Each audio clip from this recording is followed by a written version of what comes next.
man Velykos tai yra šeimos šventė, vienodai lygiai taip pačiai svarbi kaip ir Kalėdos, ir tai yra šeimos narių susirinkimas, tai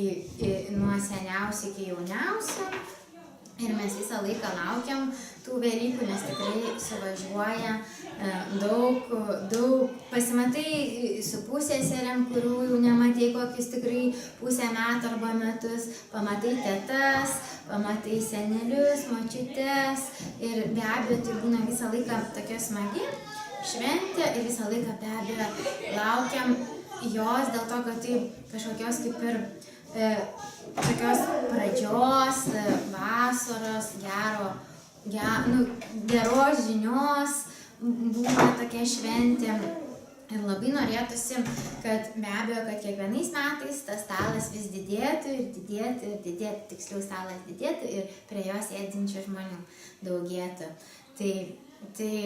O kaip ruošiamės Velykoms, tai iš tiesų būna labai didelis pasiruošimas kartu su mama, močiute, galvojam patiekalus, galvojam apie kiaušinių dažymą, tai iš tiesų galvoju aš, kadangi šeimoje taip atsitiko, kad yra tų įgūdžių ir kiekvienais metais aš turiu tokią, kaip ir pasakyti, savo užduotį, kad kažkaip nustebinti visą savo šeimą,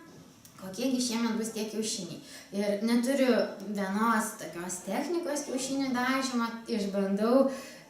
skirtingas jas. Tai, pavyzdžiui, šiemet, kadangi visai nesenai pristačiau savo drabužių kolekciją, tai irgi tam spalvinę turbūt išlaikysiu ir savo tuos, kaip čia, būsimus dažomus kiaušinius margučius. Tai turbūt raudona, mėlyna dalyvaus tos spalvos, juoda pilka, o kaip, tai turbūt darysiu su lipnia juosta, vyniosiu skirtingų pločių, skirtingų ilgių lipnia juosta, ar bus tokie dryžuoti kiaušiniai. Tai o šiaip, ką norėčiau pasakyti, šiandien labai tokia džiugi diena, kadangi iš tiesų pagal tradicijas velykiniai margučiai yra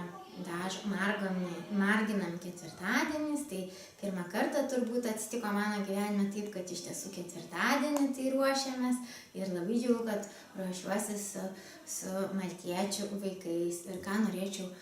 palinkėti visiems iš tiesų labai gražių akimirkų, reikia džiaugtis kiekvieną minutę, dažomais kiaušiniais, margučiais, sutiktais žmonėmis ir turėti savy labai daug pozityvumo, kaip ir per šventes turim, taip ir kiekvieną dieną.